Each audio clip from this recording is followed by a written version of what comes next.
Salut tout le monde, c'est Fabax Fishing. Aujourd'hui on se retrouve pour une toute nouvelle vidéo. Je vous emmène pêcher avec moi dans la Biodre. C'est une rivière qui fait 45 km de long. On va pas faire les 45 km de long aujourd'hui. Du coup je vous emmène pêcher avec moi le brochet, la perche et toutes sortes de carnassiers qui veulent bien mordre. Donc c'est parti, let's go.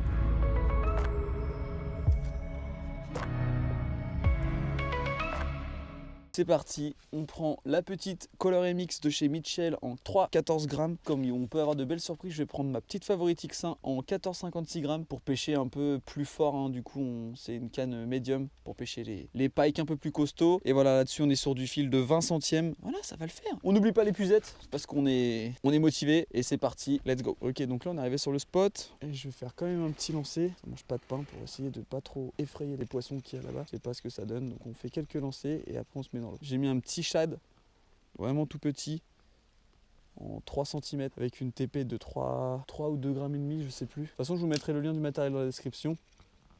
Oh, soit je me suis accroché dans le fond, soit j'ai pris une tape. Donc là, voilà, vraiment, on balaye la zone et après, on se met à l'eau. Donc je suis bien évidemment accompagné aussi de mon cadreur. Donc si vous le voyez apparaître sur la vidéo, il est venu avec moi pour ce séjour de pêche en Auvergne. Si vous voyez le petit bonhomme, c'est qu'on est là pour vous faire de belles vidéos, on l'espère. Vous savez, on prend la pluie et tout pour vous. Hein. Encore un petit lancer et puis après, on va pouvoir avancer dans l'eau. Oh, c'est une branche ça. Oh, c'est quoi? Je pense que c'est une herbe parce que ça met pas de coup de tête ni rien. On va refaire un lancer, voir si on se croche au même endroit. Et s'il y a rien, et ben on avance. Oh, là j'ai pris une tape par contre. Là par contre, ça a mis un petit coup de tête. J'ai senti le tac-tac.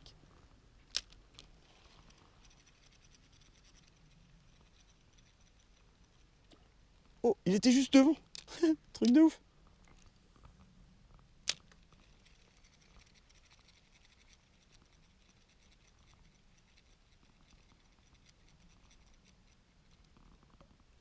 Poisson.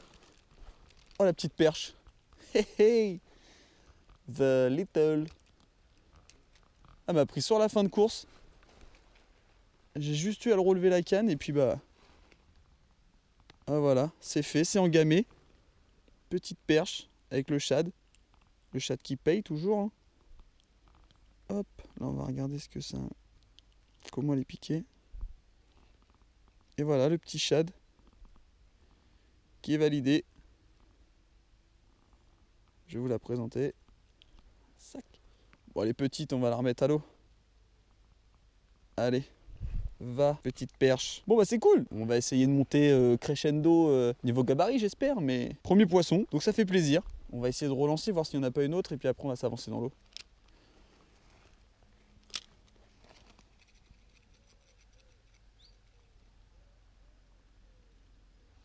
Elle m'a vraiment pris sur la fin de course, truc de ouf. Allez, on va s'avancer. Donc là, on s'est avancé un petit peu. On va examiner les zones.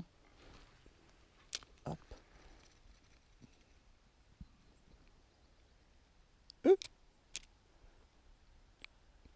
Couper mon leurre. Je fais couper mon leurre. Alors, est-ce que c'est un fish ou est-ce que c'est un objet tranchant qui est au fond? Je sais pas du tout, mais là, mon leurre, il est coupé. Donc du coup, bah, il sert plus à rien. Je vais mettre un autre shad et on se retrouve après. On a un coloris un peu plus clair, on va voir ce que ça donne. Ah, il reflète bien dans l'eau celui-là, c'est cool. Mais ouais, je sais pas pourquoi j'ai été coupé. On va relancer là-bas où on s'est fait couper. Peut-être un petit pike ou je sais pas.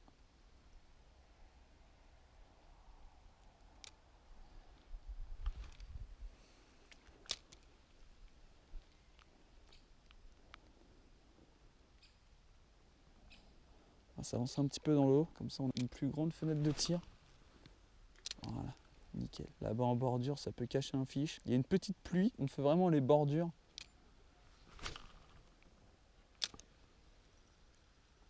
Il y a des petits herbiers dans l'eau, donc il faut passer à côté avec son leurre, ça peut cacher un poisson.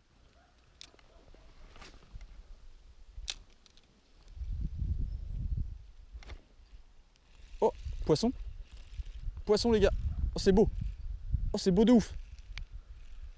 Oh, c'est beau. C'est beaucoup plus lourd. Oh, c'est un pike. Oh, c'est une grosse perche. Oh. Oh. Oh, elle est belle. Je vais la ramener sur le bord. Oh. Elle l'a engamé. Je vous ai dit, passer à ras des obstacles. Ça y est. Oh, elle est belle. Waouh, elle l'a engamé. Waouh. vais vous la présenter parce qu'elle est vraiment jolie. Tac. Oh, elle est belle. On va la mettre dans l'épuisette. Comme j'ai une épuisette qui flotte. Hop. Et on va voir si on peut pas en faire d'autres. Le but, ça serait qu'elle se fasse pas trop la malle. Voilà. La belle perche est dans l'épuisette. Je vais vous avouer un truc, c'est que mon grand-père il m'a dit si tu attrapes une belle perche, tu me la ramènes. Donc je vais regarder si je peux en faire d'autres parce qu'en ramener qu'une c'est pas foufou. Mais si j'en fais d'autres, il y a de fortes chances que je la ramène à mon grand-père, il sera content. Il attend après moi pour manger de la perche. Donc voilà, donc je suis pas en no-kill sur celle-là si je la ramène. J'avoue, mais j'ai regardé, je me suis renseigné, il n'y a pas de taille légale pour ramener la perche. C'est même conseillé de récupérer les perches qui font plus de 25. Donc voilà, je me suis renseigné, j'ai regardé sur internet, etc. Dites-moi ce que vous en pensez en commentaire.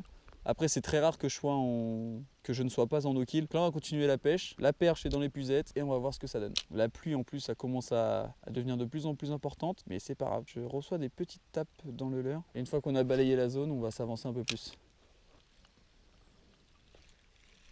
Poisson.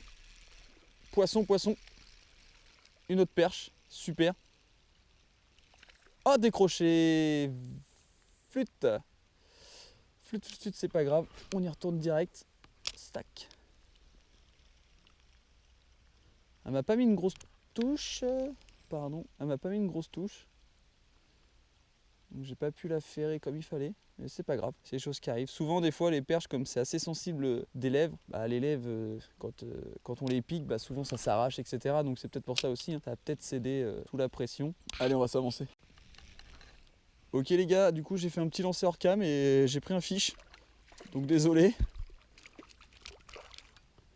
Encore une belle perche.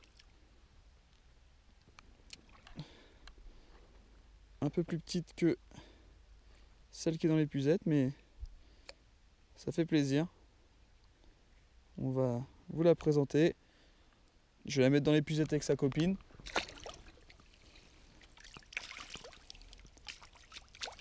Puis on voit ce qu'on en fait après. Hop, du coup on va continuer. Elle était en bordure celle-là. En fait, à mettre des touches bizarres. Elle tire et après elle s'arrête. C'est vraiment étrange. Mais le petit chat qui est validé, sur nos vidéos on fera que de la perche.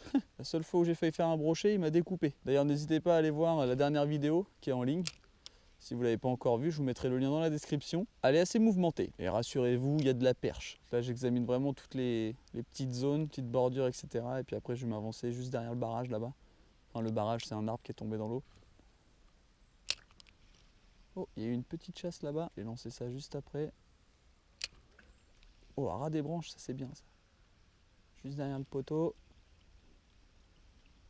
Toujours pas une petite perche qui veut venir manger mon shad. Allez, on va s'avancer. Et là, il y a des zones sympathiques avec des arbres qui font des belles zones d'ombre. Donc on va essayer de pêcher en dessous. Alors ça peut cacher des petites surprises. Il me semble qu'il y a un tout petit peu plus d'eau. Je pense qu'il y a une belle cassure parce qu'on voit la différence de couleur dans l'eau. Je sais pas si vous voyez. Mais là où je suis, je vois le fond. Et un petit peu plus loin, si je m'avance un petit peu, il y a une cassure, genre de trou. Donc je vais pas m'aventurer là-dedans. Mais je vais ramener un peu plus lentement mon shad. Comme ça, il aura le temps d'aller un peu plus dans le fond s'il y a plus d'eau. On ralentit la course.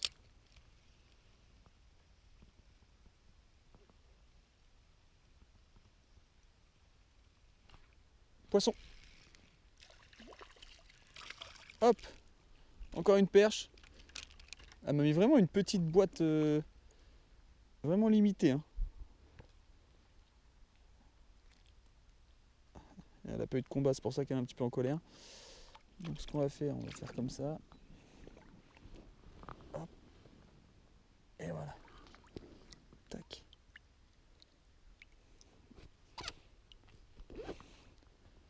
Elle a engamé. Voilà, le leurre juste ici. Tac, ça se décroche. Et voilà. Encore une jolie perche qui doit faire 17 cm. Celle-là, on va la remettre à l'eau.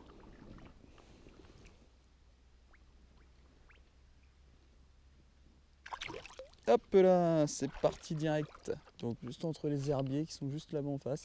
On va s'avancer là-bas et puis du coup on va continuer d'explorer la rivière. Mais je suis content là, ça réserve des petites surprises sympathiques. Là je me suis avancé et j'ai vu un petit poisson sauter plusieurs fois. Donc c'est peut-être que du coup il y a une chasse, voir ce que ça donne.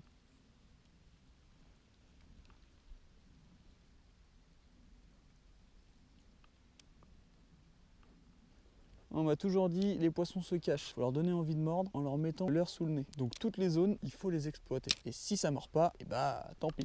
Et je pense que juste après, on va passer sur un petit rock vibe un peu plus flashy parce que l'eau est quand même sombre. De ce que j'ai remarqué sur les attaques de perche qu'ils m'ont donné tout à l'heure, c'était pas des grosses attaques en mode on va le déglinguer. Non, c'est en mode on sent les vibrations de ton shad, donc on va y aller. Donc pour moi, ils voyaient pas beaucoup mon leurre. Donc si on met un leurre un peu plus flashy, bah, ils le verront. Plus les vibrations, combo gagnant normalement. Donc on va s'avancer et je vais changer de leurre en même temps et on se retrouve après. Ok, du coup on a changé de leurre, on a mis un rock vibe, un petit rock vibe clair avec des petites paillettes. Mais le problème c'est que je me suis rendu compte qu'il y avait beaucoup d'eau de là où on était. Là je suis vraiment ras les waders. Je sais pas si je vais chercher le flotte tube. Je pense qu'on va faire un petit demi-tour déjà. On va aller pêcher l'autre côté de la rivière et si ça va pas, bah, on ira chercher les flottes tout simplement. Donc là du coup on a remonté, on a passé des grandes profondeurs. Sauf que là on arrive sur un petit ruisseau, donc je vais le pêcher tout à l'heure juste en remontant là. Mais on arrive sur un petit spot sympathique juste là-bas. Et ça c'est assez sympa et je pense que je vais prendre la grosse canne pour voir s'il n'y a pas un petit brochet qui se cache dans les... Toi t'es vraiment sympa, donc on se retrouve là-bas. J'ai pris la grosse canne du coup avec un petit whopper plopper. Si ça cache un brochet, on va peut-être pouvoir aller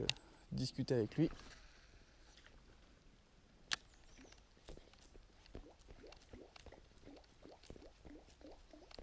Voilà, donc là tu fais des petits mouvements, des petits à-coups. Ça fait beaucoup de bruit.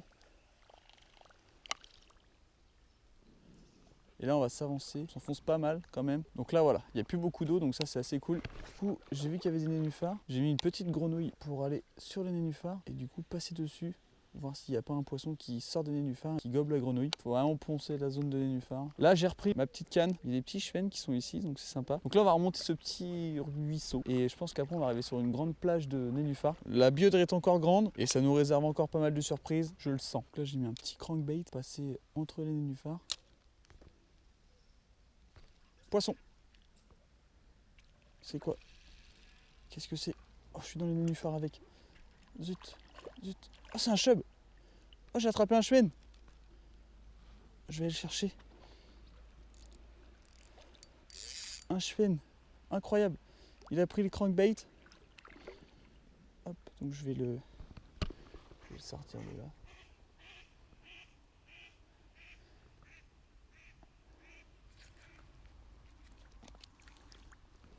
T'en vas pas, le gars. Ne t'en vas pas. Allez, parce que là, tu vas. Hop. Truc de ouf. Un chuen. Juste là. Je galère un peu parce que... Waouh, il est beau.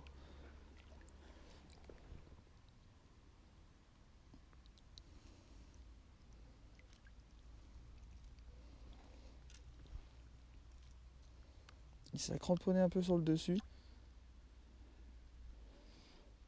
Un beau petit chub. On va le remettre à l'eau celui-là. Hop. Et ça repart.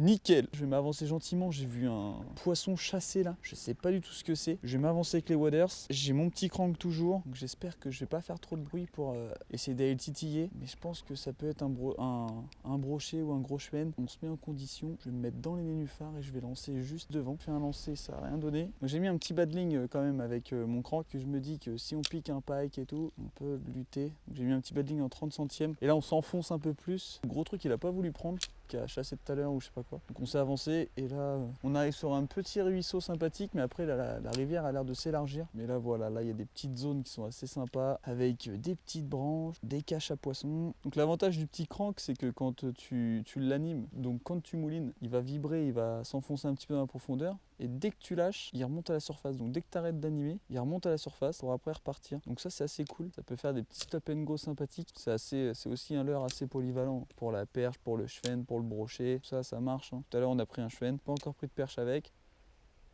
J'espère que ça ne serait tardé. Poisson. Oh, décroché. Oh non, mon frein il était trop desserré. Je suis deg. Oh, c'est dommage, c'était un petit fiche. Vous avez vu, ras de la bordure en face. Ah, je suis vert, mon frein il était trop desserré, donc au moment de ferrer, ça a lâché trop de mou. Mais en tout cas, très bonne sensation avec ce petit fil là, ce petit 20 centièmes, ce petit crankbait sympathique, cette petite canne en 3,14 grammes. Franchement, des bonnes sensations. On s'avance. Là, il est vraiment sympa ce petit plateau. Bon, donc du coup, on va redescendre ce qu'on a déjà monté. Et puis ici, il faudrait qu'on revienne en flotte tube. Il n'y a pas trop de profondeur. Et dès que tu arrives au niveau de l'arbre là-bas, les waders sont presque à ras-bord. Et du coup, je pense que c'est comme ça tout le long. On va refaire demi-tour, on va redescendre, on va revenir au point de départ. Et au point de départ, il y a un autre bout de rivière. Et du coup, on va quand même pêcher la zone qu'on a déjà pêché tout à l'heure. Parce que du coup, ça peut peut-être d'autres poissons qui se sont placés ici. On va voir ça tout de suite. Tac, on est toujours au crank.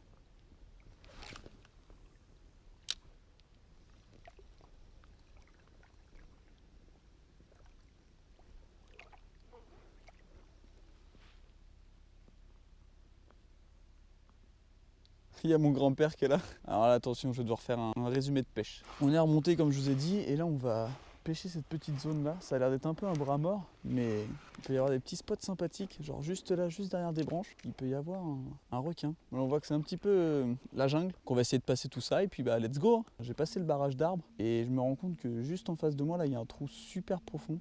Je vais vous montrer ça tout de suite. Tac, je vais raccrocher mon petit leurre. Et là, regardez. Je plonge la canne. Et là, ah ouais. Ah ouais. Il y a trop de profondeur. Je sais pas, c'est pas écrit sur ma canne combien elle mesure. Je crois qu'elle doit faire 1m90 ou 2 mètres. Elle fait 2 mètres et des bananes. On va surtout pas trop s'aventurer. On va essayer de gagner la berge qui est juste en face là. Mais c'est pas gagné. Ok, donc là du coup on a fait le grand tour. Hop, on finit l'escalade. Et là on arrive dans une petite coulée. Alors comment descendre sans se péter la tronche, je sais pas. Mais on va descendre. Voilà, juste ici. Impeccable. Ok, du coup on est sur la petite dune de sable qui est juste en face. Et là ça va me permettre de pêcher les deux côtés. C'est étrange, il y a plein de cassures. En fait, il y a une dune de sable qui est vachement épaisse et de chaque côté de la dune de sable, il y a deux gros trous.